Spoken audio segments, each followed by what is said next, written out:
ദൈവത്തിന് സ്തുതി. പ്രഭാതകിരണത്തിലേക്ക് എല്ലാവർക്കും ആദരവോടുകൂടി സ്നേഹവന്ദനം.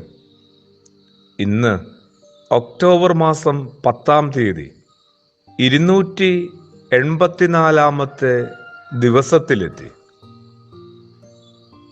ഇനി യേശു ശിഷ്യന്മാരുടെ വിശപ്പിലേക്കൊന്ന് പോയാലോ? അവരെല്ലാം ഉപേക്ഷിച്ച് യേശുവിനെ അനുഗമിച്ചതിൻ്റെ പരിണിത ഫലമാണ്. വിശക്കുന്നവരോടും ദാഹിക്കുന്നവരോടും അവശരോടുമുള്ള യേശുവിൻ്റെ പരിഗണനയും നമുക്കിവിടെ കാണാനായിട്ട് പറ്റും.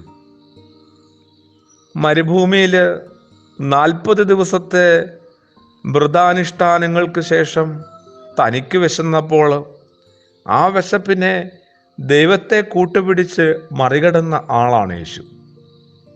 ആ സംഭവത്തിന് ആരും സാക്ഷികളില്ല. ശിഷ്യന്മാരോട്, സുവിശേഷം രചിച്ചവരോട് യേശു പിന്നീട് പറഞ്ഞതാവണം.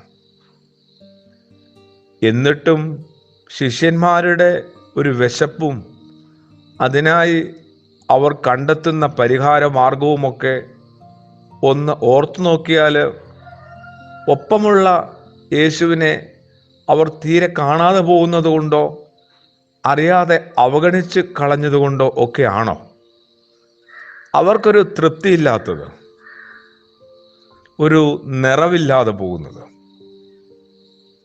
നിയമങ്ങളുടെ മറ പിടിച്ചുകൊണ്ട് ന്യായമായ മാനുഷിക ആവശ്യങ്ങളെയും മാനുഷിക അവകാശങ്ങളെയും അവഗണിക്കരുതെന്നും യേശു ഈ സംഭവത്തിലൂടെ നമ്മെ പഠിപ്പിക്കുന്നുണ്ട്. വിശുദ്ധനായ മർക്കോസിൻ്റെ സുവിശേഷം 2-ാം അധ്യായം അതിൻ്റെ 23 മുതലുള്ള തിരുവചനത്തിലൂടെ.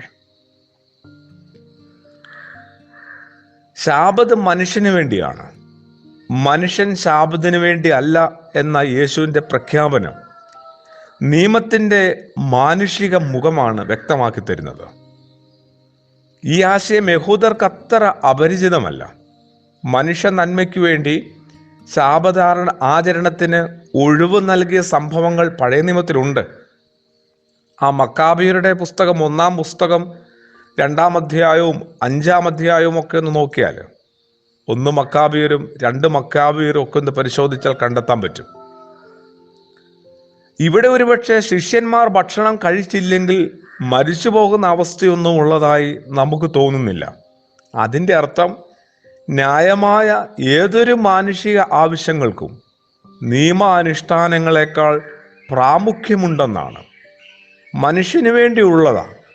ദൈവത്തിൻ്റെ സൃഷ്ടിപരവും രക്ഷാകരവുമായ ഒരു ശക്തി പ്രകടനത്തിൻ്റെ ആഘോഷവും ഓർമ്മയുമാണ് ശാബത്ത്. വിശപ്പ് ശമിക്കുന്നത് ആ ചൈതന്യത്തിന് നിരക്കുന്ന പ്രവൃത്തി തന്നെയാണെന്ന് ഇവിടെ യേശു ആ സമൂഹത്തെ ഓർമ്മപ്പെടുത്തുകയാണ്.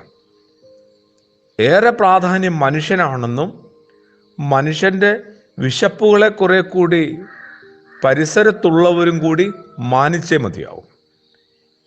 ഒപ്പം ആ വിശപ്പുകളെ ഒന്ന് ഫിൽട്ടർ ചെയ്യാനായിട്ട്, അരിച്ചെടുക്കുവാനായിട്ടുള്ള ഒരു മാനസിക ധാർമ്മിക ബോധം, വിവേകം ആ വിശക്കുന്നവർ കാണിച്ചേ മതിയാവൂ എന്നും കൂടി നമ്മൾ ഓർക്കുകയും പഠിപ്പിക്കുകയും മനസ്സിലാക്കുകയും വേണം.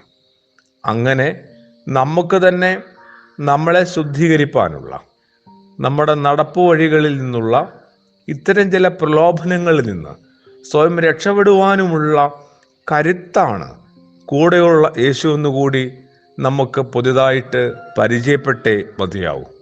പ്രാർത്ഥനയോടുകൂടി ആമേൻ.